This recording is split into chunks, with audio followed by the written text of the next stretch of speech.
Well, yeah. yeah, hey, we're here at my house now. Yeah. So Trent's humble abode. that's right, in the rocking chairs. Did have to take a broom off the wall there for Kayla's view, so Yeah. making it all professional like. Yeah. Yeah. A little professionalism never hurt anybody, Yeah, which we don't use that very much. not very much. No, Episode 11. Just your average hunter, that sounds right. I think. That sounds right. We've been off for about a week and a half because Trent's been just traveling the world, killing turkeys Hey, man, on other people's land, but it's okay. that is true. That is technically true. It is technically true. The West Virginia bird was on private, so it was someone else's land. Yeah. Yeah. Yeah. Okay. Okay. Yeah, no, I struck out the 25th and got to West Virginia the night of the 25th, and hunted with the Untamed from 26th, 27th, and the morning of the 28th is when I killed my West Virginia bird. And dude, let me tell you, hunting mountains, West Virginia mountains, is rough. Yeah, I bet. Like the first day we walked just under 12 miles and we got on birds, but they wouldn't work. And the second day, I hunted with Zach that day. The second day, I hunted with Josh and we walked just under 8. And we heard one bird at first light out of the truck. And the wind was like 15, 20 miles an hour. And dude, in the mountains, you think the wind, you can't hear nothing here, but for whatever reason, when you're in the mountains, you really can't hear nothing. It's probably just like swirling. Yeah. Well, you could stuff. get on one side of a mountain and it be 20 miles an hour, and then you literally just hop on the other face and it's still. So we're trying to, just walk around the edge of the mountain, on the side of the mountains, on the still side, if you will, but it's still, in those, it's pretty windy. Were your feet raw? Yeah. Like, it's one of those things that if you're not in shape somewhat, it could hurt you. And you being in shape, you need to have your feet conditioned Yeah. in that environment. You could take Oh, a yeah. very athletic, very in shape person, but if they don't have tough feet, because you're not walking like a long way flat ground. Oh, yeah, it's uphill, It's downhill. like your feet are always on an incline or they're sideways, Yeah. and it's just constantly rubbing. Yep. But Dude, it's like when I went out to Colorado that summer. Mm-hmm. I had been like working out, running. Like I was in probably the best shape I'd been in my life. And I did a hike with my buddy Chase. And I think it was only like, it was about 8 miles or so. Like it might have been 10 up and down. Like we did a summit. mm-hmm. Dude, on the way down, my legs and my feet were just like killing me. And the way down is so much worse than up. We went fast too. He was like, the faster we go, the faster we'll get to the bottom. We were just hauling tail down the mountain. And I pulled my groin on the way up. So I was just literally like, I was just trying to keep up with him. I was like, let's go. And he's wearing like Birkenstock sandals, just like, because he like hiked the mountains all the time. I'm like, dude, you're insane. I'm like, I got Good tennis Lord. shoes on. I'm dying. Yeah. Yeah. It ain't no. It's been a long time since I've done anything in an environment like that. Like when we hunt Oregon, where we hunt is in the mountains, way up there. But where we hunt is at the top of the mountain, and it's pretty flat up there. Yeah. There's definitely some hills and some draws and all that kind of stuff to it. But we were constantly climbing or coming down or on the side of a slope in West Virginia. But so that was the first 2 days. My third day, I was actually going to plan on going the night of the second day, so the 27th. Mm-hmm. I was planning on leaving and going to Kansas and getting to Kansas early on the 28th. Mm-hmm. And the guys were talking to me, Josh and Zach and Jay. Well, not Jay because he wasn't there yet, but Josh, Zach, Rob, all those guys, they were like, man, you got to stay. You got to stay and hunt tomorrow morning. Come on. And I'm like, dude, if I do that, I'm going to get to Kansas at like midnight. And they're like, so? Yeah, who So, cares? so You then, young, you'll be all right. So then my mom texted me and she said, "Hey, make sure you watch the weather because they're getting really bad weather tonight." And I'm like, "Well, talking about in the Midwest." Dude, have you seen the tornadoes going through Nebraska? Yeah. Golly. So the I think they went through on the 27th, the day before I was Yeah. going to leave. Yeah. Um, and I'm like, all right, well, it looks like I'm hunting in the morning. So I called Matthew at Final Destination. I was like, hey, brother, I'm going to be getting there, you know, either tomorrow night or right before shooting light, but I'll be ready either way. Yeah. So Jay, I hunt with Zach the first day, Josh the second, and Jay gets there that night, and we start game planning. And he's like, "Hey man, I got a place that we can go. It's 900 acres, and they got birds. You want to go?" I'm like, "I'm Duh. down for whatever, brother," which is polite for heck yeah. Yeah. And so we go there that morning, the next morning on the 28th, and we get out of the truck at probably 5:40, 5:40ish. Get up the first, it's not a mountain, but big hill, and start, I mean, they just start gobbling. Like right after I hooted, they just, "Caw." But man, they were so vocal. I mean, so vocal. It's like completely different than here. Yeah. And within an hour, I had killed that bird. Hour 15, I'd killed him. And I just released the video today. So if y'all go to my channel, Trent Ellis, you'll see the video. I think I titled it or had the thumbnail like "Last Day with the Untamed" or something like that. But it's pretty cool. It's pretty cool video, especially that last like 10 minutes where it's going back and forth from me and Jay. But it was a great time. So then I leave West Virginia. I killed that bird at 6:40, whatever. And I swapped footage with Jay, get in the truck at 11:30 and hightail it to Kansas. Get to Kansas that night at 10:45 with Final Destination with Matthew Newton. And the next morning, we're on birds at 5:30, 5:40. So me and John get out there with him, and I don't want to say, well, this episode's not coming out till Wednesday, so I can say it because I'm going to release that video Tuesday. But John and I get out there, and I mean, birds, same thing. Matt's like, hey, I know where birds are. I know where they're roosted. We're going here. Yeah. Yes, sir. Let's go. So we get out there, and by 6:28, John's killed a bird. Dang. 6:28. Yep. The next morning, or that evening, we roost birds because we hunted most of the day. And that evening where we were hunting, we had 5 gobblers roost up above us at like 50. Like the first gobbler was at 50 all the way out to 100 yards. And like 2 hens.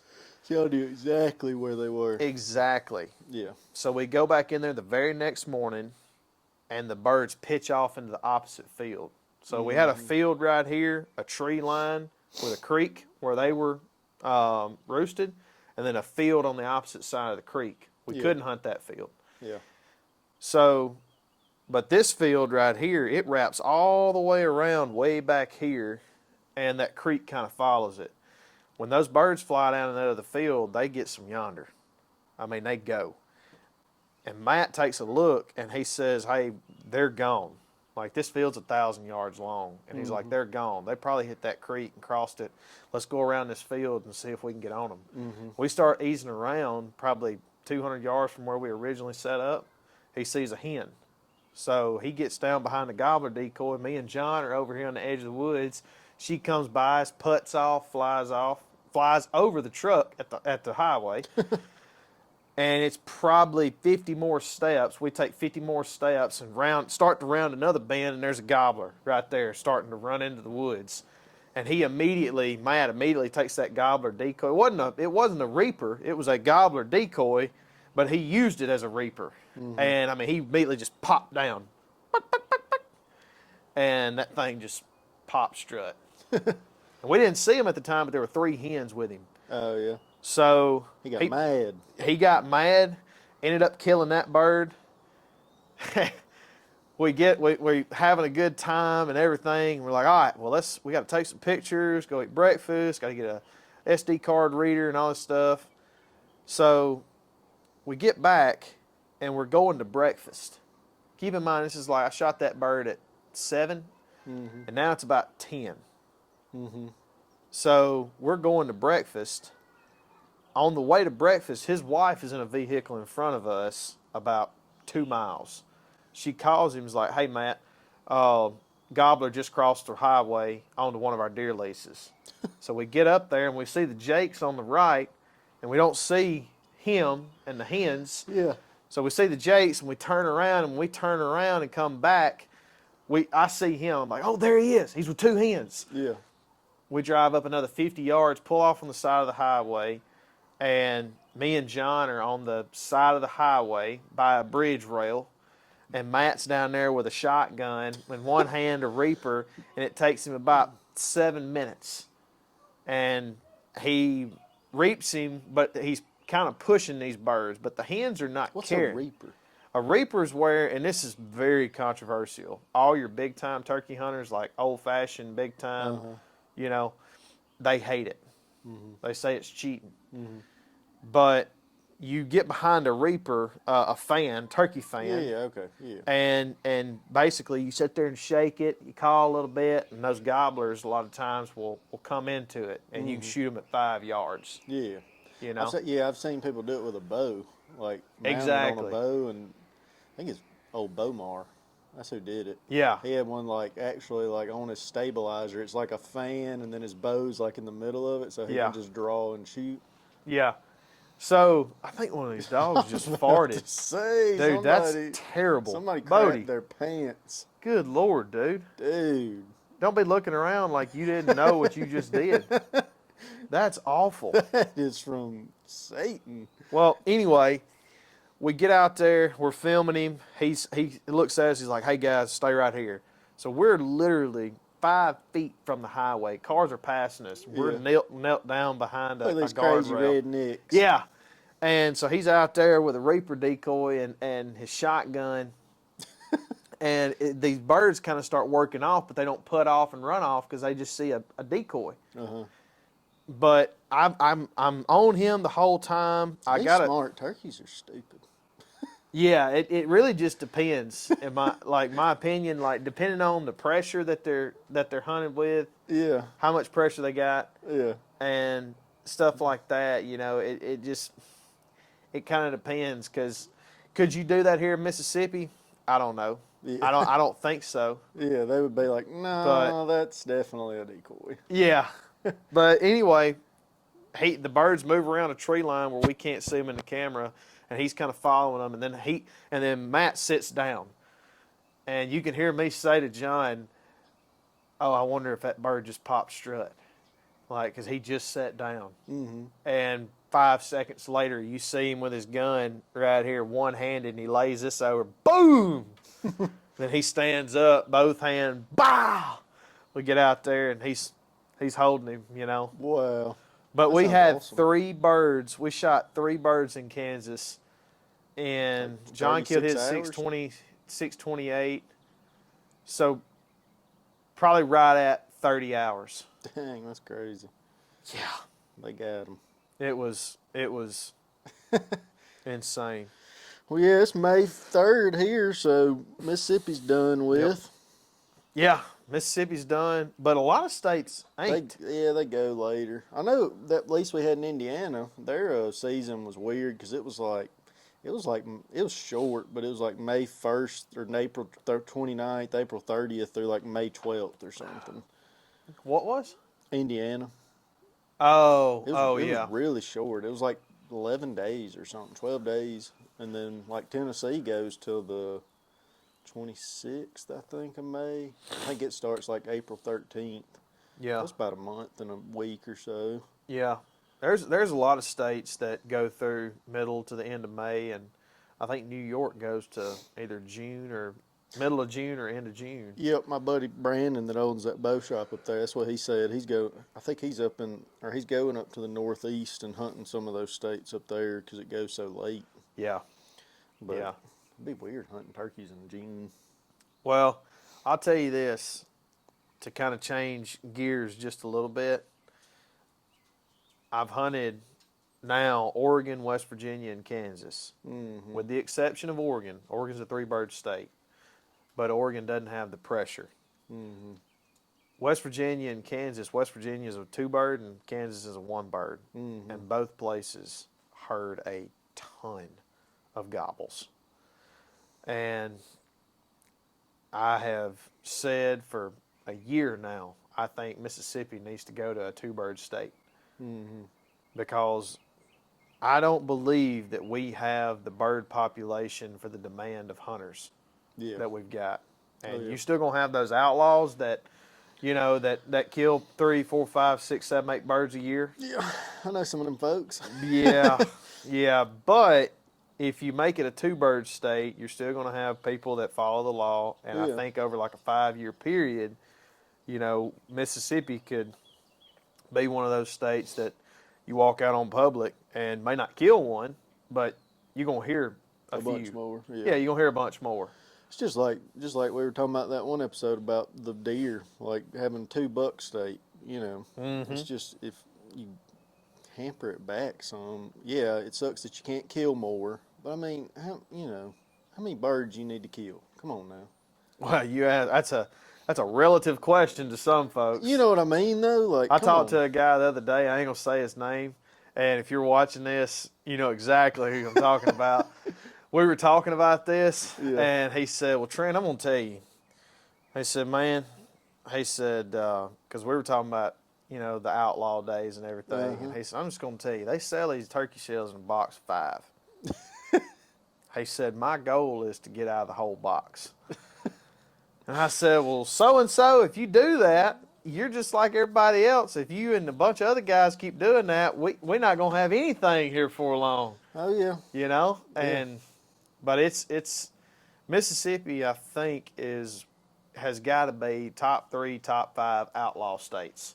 Oh, yeah. And when you have an outlaw state, Mississippi and Alabama, they twins right there, I bet. And Louisiana. And Louisiana, them Cajuns. Yes.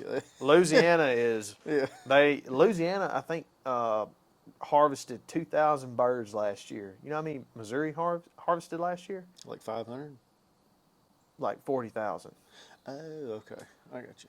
Yeah, you thought the whole state of Missouri harvested 500 birds? I don't know. I was just thinking you were going lower than Louisiana. No, that was why I said Louisiana is another state that's really, really hard. Like I think last year we harvested, or it may have been this year, we harvested 20 or no, I think it was like 11. I think we harvested like 11. 11,000? Yeah. Don't start doing that. Oh, man.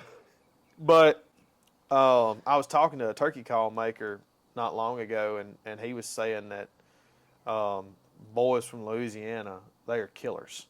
And I think that's why, is because it's so stinking hard to kill there, like it is here, except harder. Yeah.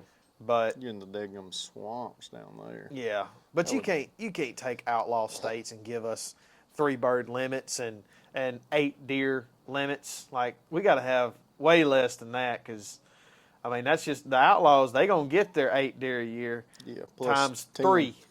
Yeah. So if you knock it down to 4 deer a year, maybe they'll only shoot 8.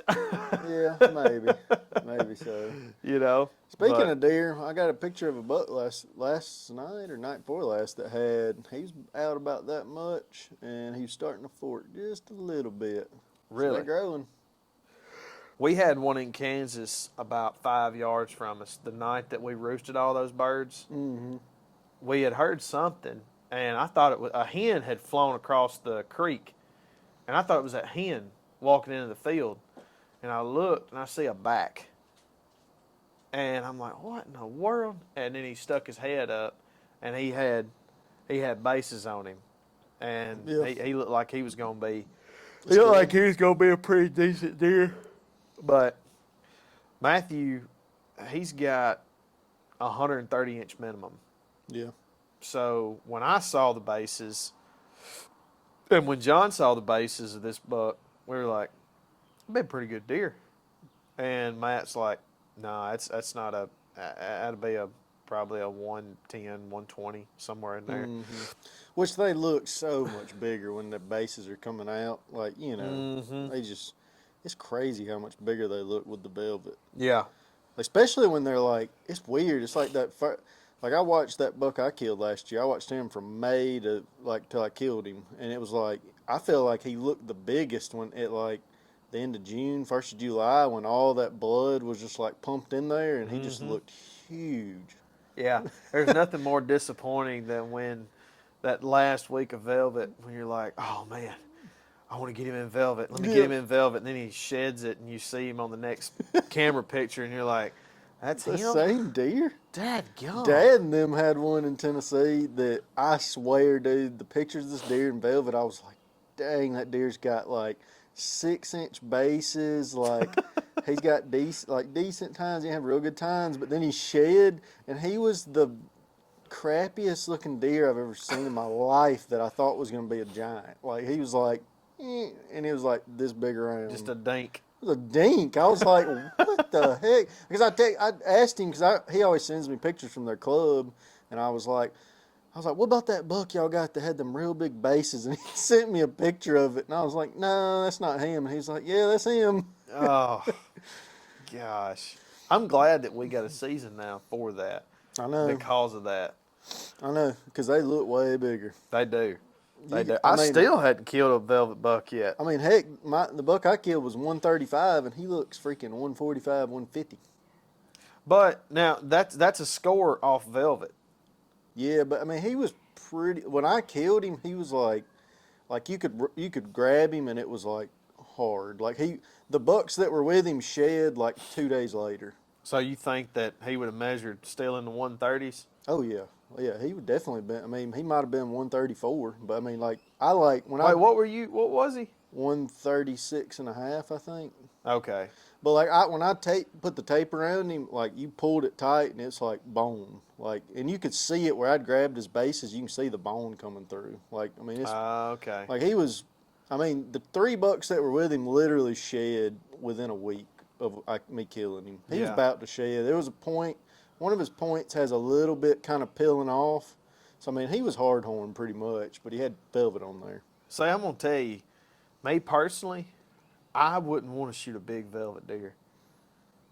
Why?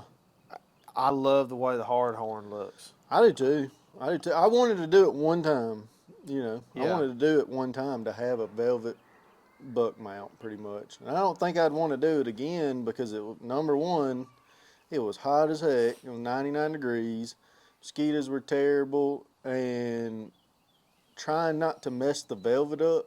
If you hadn't killed a velvet buck or you plan to kill a velvet buck, you need a freaking plan. Like when you kill it, you need to have somewhere you're gonna take him like immediately, either a freezer or like a walk-in freezer. Have a big freezer you can stick the head in, and then you need to have a plan as far as getting him out of the woods without messing the velvet up, because luckily I shot him and he only ran like 10 yards into the woods, and me and Dad could just back the side-by-side in there, and we kind of I grabbed his ears and he grabbed his like neck, and we like drug him over to it and put him up in there. But even doing that, being as careful as we could, we messed one of the tines, had some peeling off of it just a little bit. The bases from where I literally velvet on deer's rack, when you touch it with your hands, just the oils on your hands deteriorate that velvet, immediately almost. Yeah. Like literally I held him like this, like tried to like hold him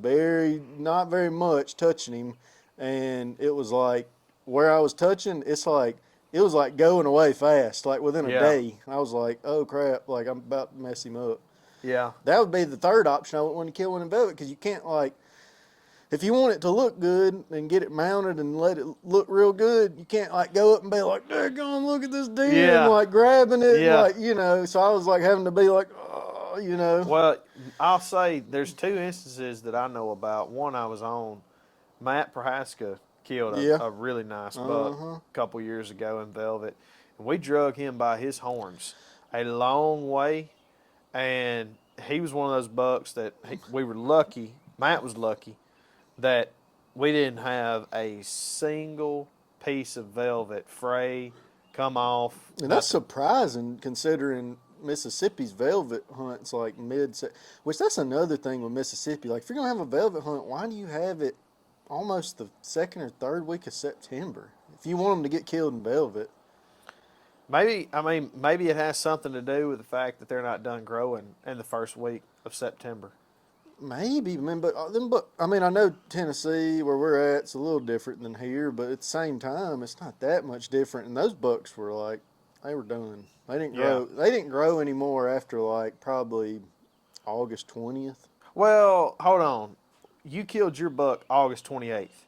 27th or 27th, I think. It might be the 26th. And you said a week later those bucks had shed their velvet? Mm-hmm. They're way ahead of Mississippi. Yeah, Mississippi bucks probably don't 2 shed their weeks. velvet normally until It's the last week of September. So It's- there's some growth, It's weird though. some good growth that goes on right It there is. for It us. is weird though because our place is here, and my dad's club's 15 minutes west. Like it's no farther north, no farther south.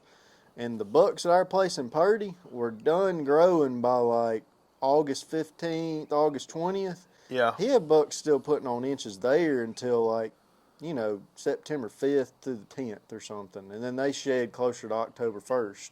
Yeah. So it's weird. I mean, it's different everywhere probably as far Yeah. as like how fast they grow. Probably got it. It probably depends on when they drop them, when they drop their racks, nutrition. I don't Mhm. know, but Yeah. I mean, it's literally his club and our place is literally 10-minute drive from each other, and like They're that much different. yeah, because I was watching those bucks that I had on camera at 1st of July, and like I mean they had frames, like they were looking pretty good. Like Yeah. I was like they probably ain't gonna grow a lot more. And then Dad was getting pictures of these deer that were like they had their racks coming out, but it was like either the deer he's getting on camera are like really small, or they got a lot of growing left to do. And sure Yeah. enough, they had a lot of growing left to do because some of those bucks ended up being really good deer. Yeah. So it's weird. I don't know. So I know the boy that went with me to Kansas, John Hill. He's got, I think he may have one video on YouTube from It's a Two- good video too. You talking about the one, Velvet. the velvet buck? Yeah, it's a Yeah, good video. it's a good video. He got it's a good, lucky as crap. if you want to watch it, go to Relinquished Outdoors. His name is John Hill, and he kills a stud of a Mississippi 9-point in that's a good velvet. buck. Has another really good buck with that deer. Uh-huh. And John was an unlucky one because he shot that deer and drilled him. I mean, Oh, yeah. you can see his bow gets in the way of the camera, but when he hits the deer, you can see if you zoom in, blood coming out of that thing. I mean, he drills it, Oh yeah. kind of like you did with that big 8 you killed this year. Mm-hmm. And that deer crashed and tore all his velvet. It was like I mean, gone. Brian Carr mounted it, Yeah. and the mount itself looks great. But when John brought that deer to me, Was he able to like do like the fake velvet on it?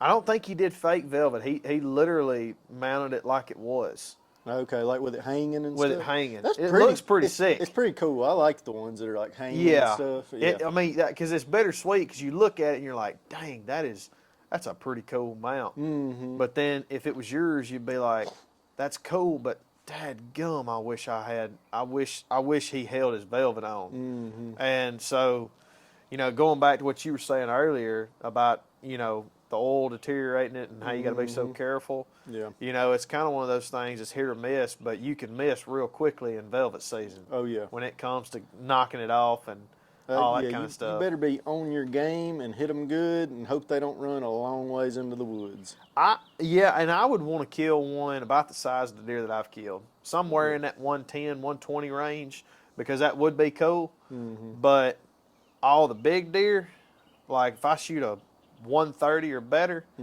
want that joker to be hard horn. Now, let me say this. If one walks out here behind the house this September and he's 135 inches, I'm not going to be like, I'll wait till he sheds and get, no, whoop-ah! Yeah. I'm not going to discriminate at that point, but, No, you know. I mean, yeah, This episode is sponsored by Diet Mountain Dew. It's really not, but it should be. So if anybody ever watches this from this company, myself, Caleb doesn't really like them. He's a ginger ale guy. But I would like Diet Mountain Dew. I'll drink regular Mountain Dew.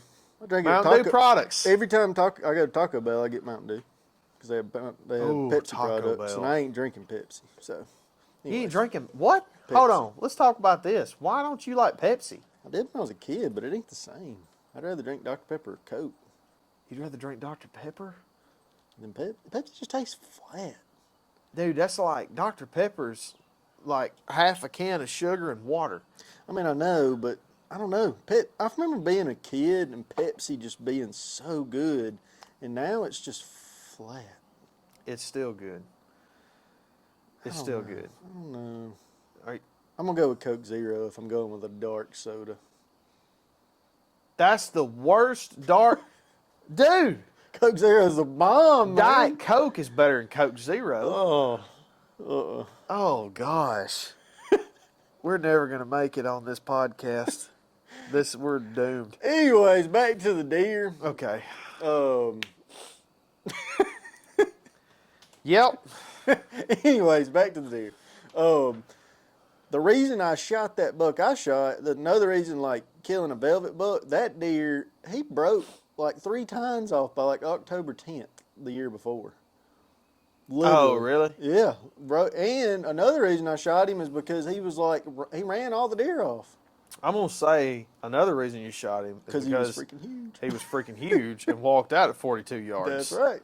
Didn't you shoot him at 42? Yeah, 42. Dude, I think that I is was, a dude, shot. I was literally like, and I was trying to hold it on him, and I was like shaking so bad, and I was like, yeah, 42, 43, yeah, that's good enough. 42. But you drilled him. Dude, it's crazy too. When I watched the video, you know, like when I practice, you know, you're supposed to like keep a soft grip, and like I usually try. This is how I hold my bow, like this. I kind of keep these 2 fingers on it, and I keep these three fingers out. I can't do the like that how some people do, and I try to keep it like real loose and not torque the bow. Man, on that video, my grip's so tight on that bow, and the bow's kind of torqued this way just a little bit, and it's just like, and all training over the summer went out the window. I was literally just like, Hey, you hit that deer perfect at 42 yards. I'm not gonna tell you, gonna there's say it was guys that skill. hunt the Midwest that don't shoot that good, man. I'm not gonna say it was skill. It was the Lord. He guided my arrow into the lungs. That's a far shot on a big buck in the South. Oh yeah, and That's a far shot. I got so lucky, blessed by God that night because it was, I mean, hot. Storm blew through. Got lucky that the storm blew through and it cooled off. That they even came out and then made the shot. So I remember you telling me before you went, like, "Yep, it's gonna be 90-something degrees. it was literally Probably not gonna see him, but this is the only time I got." So I had the next day, but I think, and it was actually going to be better, I think, the next day. But, you know, I was just like, you can't wait. You've been watching that deer all summer. oh no, You can't wait. and especially when it comes to that time of the year, like when it comes to the first week or first weekend or whatever that you can actually go sit in the stand and kill a Yeah. deer, you've been itching There's no for fit. 6 months, like crackhead itching for 2 months. Oh, yeah. There ain't no feeling like opening day. It's like, do I need 5 thermocells? I get 6. Yeah. Whatever. It's like that old saying, what's it like when they're talking about Bama? It's like, yeah, Bama by 50, no matter what. Oh, it's like, yeah. I'm going hunting no matter what. Yeah, I'm going, oh, yeah. And I tell myself every year, I'm not going to do that. I'm going to wait on the right conditions. I'm not going to get in there with the wrong. And then as soon as that first day is like, yep, well, I guess I'm going. Yeah. So smell me if he does, whatever. Whatever, who cares? I'm going to be there. Yeah. Yeah. But no, this year, I'm going to try my hardest to hunt for the first 3 weeks of deer season, and then like pretty hard, and then lay off until the rut. That way I don't burn myself out. Yeah. Because I mean, here you have the first week is like the best because the bucks are still on their feet, they're moving freely, they're not pressured, and then after that it's like they're getting a lot of pressure, and it only gets worse, and they kind of go dark until pre-rut. Yeah, they're laying down somewhere, chilling in Yep. some oak trees. If they start dropping them white oak acorns, they're gonna be in some white oaks, bedded down, eating acorns, Yep. moving about in a 50-yard radius, Yep. close to some water.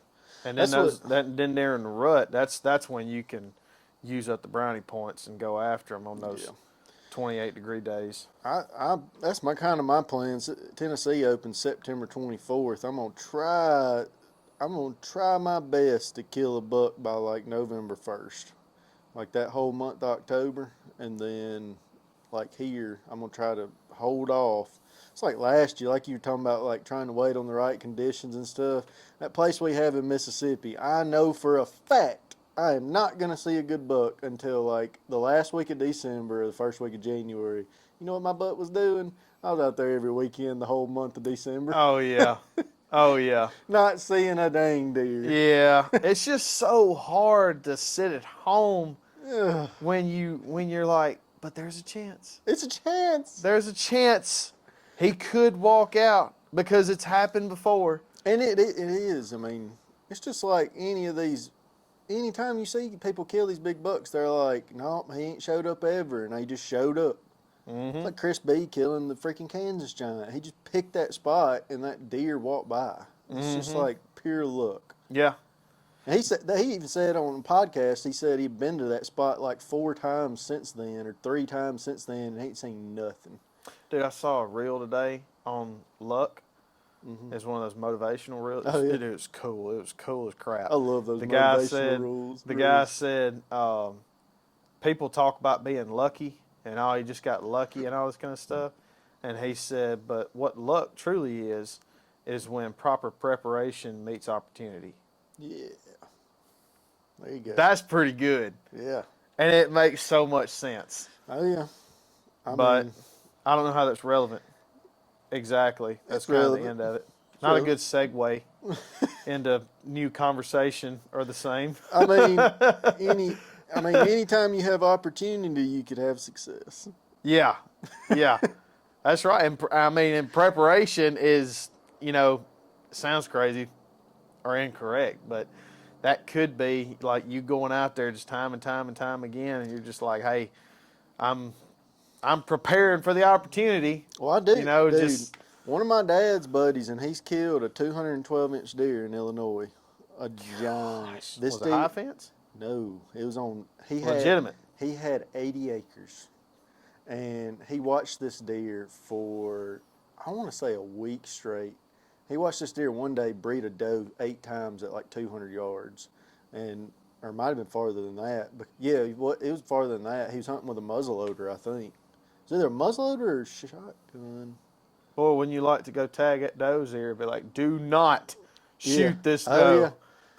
but he shot this 212-inch deer and hunted it for like 8 days straight in the same spot. I mean, it's 80 acres. He's on the ground hunting this deer and shot him on like the 7th or 8th day. But he killed a 160-inch deer in Kentucky. And this deer, you can fit the 160-inch deer in the rack of the 212-inch deer. It's that big. Where was I going with this? I don't know. Oh, where they're going with this is like there's some people that like are like hammered down on like sitting the same spot over and over and over again, and eventually you're gonna kill that buck. That's the way he is. Like I remember the Kentucky buck that he killed. He told my dad I think he hunted that deer like I don't know, it was like 2 or 3 weeks, and like every time he didn't go like every day, but every time he hunted, he went same spot, and then finally one morning that buck came through. It's Yeah. like, they're going to come through eventually. I know Dan Infalt talks about hunting the same spots, hunting the same parcels over and over again, thinking that right there that, well, there's big bucks here. I got to eventually get lucky and kill one.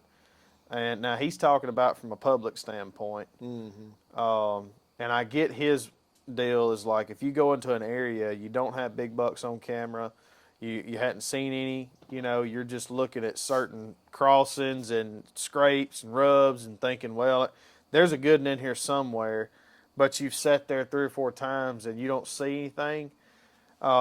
He's like, move on somewhere else. Oh yeah. I agree with that, but if I do see that one buck, if I've got a camera out and I see that I've got a good buck in there pretty regularly, or if I go and see him, I'm probably going to hunt that. I'm going to hunt that spot for the rest of the year. But you got the main thing about it is you got to be smart about it if you're going to do it. Like you got to hunt the right conditions, right weather. Because if you go in there and just throw disregard to all wind conditions and everything and do that, then yeah, you probably are screwing yourself. But Yeah. I mean, if you do it right, I would say you probably will eventually kill that deer if you do it right. Yeah, probably so. Like I remember seeing Mark Drury, one of those bucks. Might have been Mark Drury. It might have been Terry, his brother. One of them, they hunted a buck in the same. I think it was this last year. Terry, he killed that. It was like 220-inch deer. It was the biggest deer he ever killed on his place, and he hunted that deer in the same shoot house every time. But they took like a different route in to make sure they didn't bust that deer, and like only hunted certain conditions. But they hunted like 12 times or something before they finally killed him. But they hunted the same shoot house every single time because he was there. It was just like you got to get lucky. Right. That's the way it always is with deer hunting, though. Oh, yeah. There's it's like 80% luck, if not more. Yeah, I would say, yeah. That 20% is pretty easy too, because you just scout and find the sign, and run trail cams, whatever the case. But you can be up in the stand and it's supposed to be a northeast wind, and all of a sudden it shifts and goes straight out of the southwest and blows your scent right into the thicket. It's like you have no control over that. The weatherman says that it's going to be northeast, and so it definitely involves a decent amount of luck in there. What's also crazy is how it can change in like a minute or 30 seconds, like 30 seconds to a minute. That's the best part of deer hunting. It's crazy. Like I remember, you remember Stickers, the one that's always behind me on the podcast right here? Mm-hmm. We were sitting there. I was sitting there in that stand, and it rained, I think. I think it like drizzled down rain a little bit that evening. I'd already hunted that stand, I think, 2 times and hadn't seen him. And it drizzled that evening. We've been getting pictures of him there. We had corn pile out, big old corn cobs that Dad was putting out. And I was sitting there, and it drizzled down rain. I text my dad at 6:01, I think, 6:01 p.m. and I said, time's right or something. It just drizzled. It like cooled off, that drizzle and then cools off real cool. Mm-hmm. It was 6:01. I texted him. I said, time's right, with like a 100 emoji or something. And literally, we looked back after I shot that there, and I texted him at 6:03 or 6:04 and said, just shot him. God. It was crazy. It was like 2 minutes or something. Yeah, that's one of those you get done texting, you look at it, you're like, oh crap, yeah. There he is. Yeah. It's crazy how the time is too, because it'll be like, you feel like it's like hours when that happens. Like when the deer comes in and stuff, and it's only like a minute maybe. But then another thing with time is like you watch deer. You've been sitting there for hours, not seeing anything, and then you watch those deer for what seems like 5 minutes, and you look at your phone and you're like, holy crap. It's been an hour. It's been an hour. Yeah. Yeah, that's, whew. Yeah, it's like those morning hunts, dude. I'm the worst about when it gets to like 9:15, I'm like, dadgummit, I ain't gonna see nothing. Like if I ain't been seeing any deer move, I'm bad about being like, well, I'll just hunt this evening. I'm just gonna get down, go back, get some breakfast, just hang out. That one buck, that chocolate horn rack deer I killed, it was like 9:15, and I swear I was in my head like, I should go somewhere else. I should get down. And literally within like 5 minutes, that deer showed up and I killed him. And it was like, if I'd have got down, he would have been right there, and I would not have shot him. I like to hunt till 11 to 12. Oh yeah. I'll say at least 11. Yep. Now the only time that I typically don't is when the weather's bad.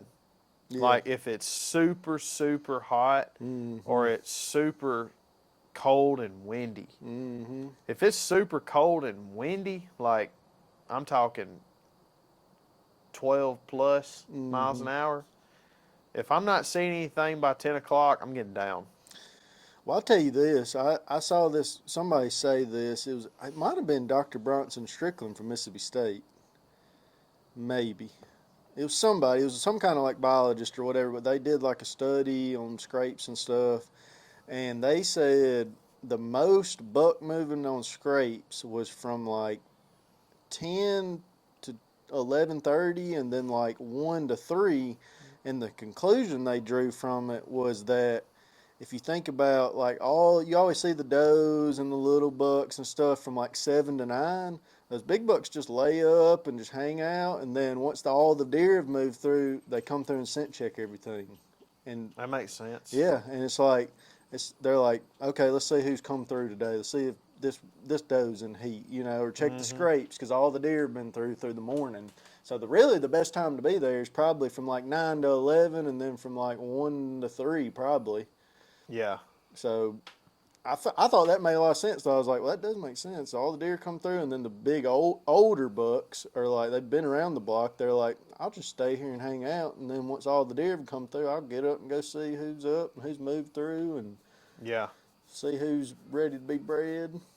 I think it all boils down to getting in the woods and staying in there, especially That during time the of year. rut, because I've hunted a lot of those odd hour times. Mm-hmm. I've got in the stand at 9 o'clock and sat there till 3. Mm-hmm. And lot I've of gotten times in it's there at nothing. noon and sat there till dark and nothing.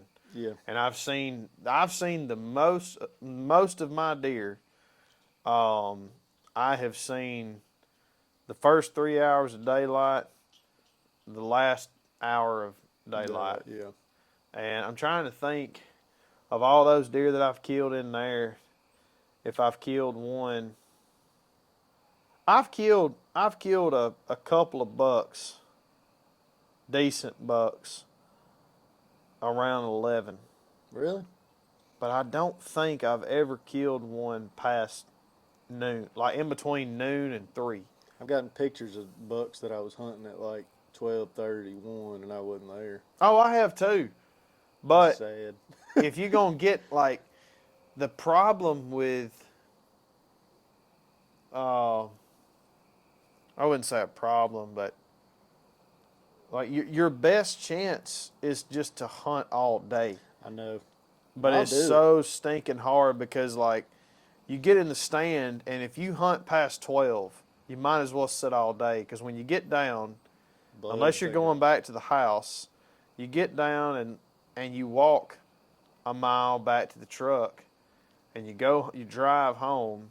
By the time you get home, it's Dark. 2:30. Yeah. It's 2:30 or 3, and it's Yeah. like if you wanted to hunt that same spot in the evening, you're done. Yeah. You know, yeah. so I believe in that wholeheartedly. I don't know if there's any truth to it, but I love going in there before daylight, especially like on our place in Tennessee. If I'm going to a shoot house, going in there before daylight and sitting all day because I don't want to mess nothing up. I don't want to go in there and then get down at 12, make a ruckus going out, and then coming back in at 2. I'd rather it be like I was never even there because I got in there before daylight, maybe made a little bit of noise, but I feel like before daylight they don't even like it don't bother them that much. I don't feel like a lot of times you scare deer out of a food plot and they come back after daylight. well, another thing too is you don't feel like you missed anything. Exactly. I hate that FOMO feeling. I do too. It's like as soon as you get out of the stand, you get that pessimistic. Oh, he's probably in there right now. He's there. He's probably in there. But when you get in there before daylight and you leave it dark, it's like, well, Yep. I gave it a good old college try. Yeah, and Right. I know he didn't come through. Yeah, unless I'm gonna go outlaw and bring a spotlight, there ain't Yeah. nothing I can do today. I gave it Yeah. 100%.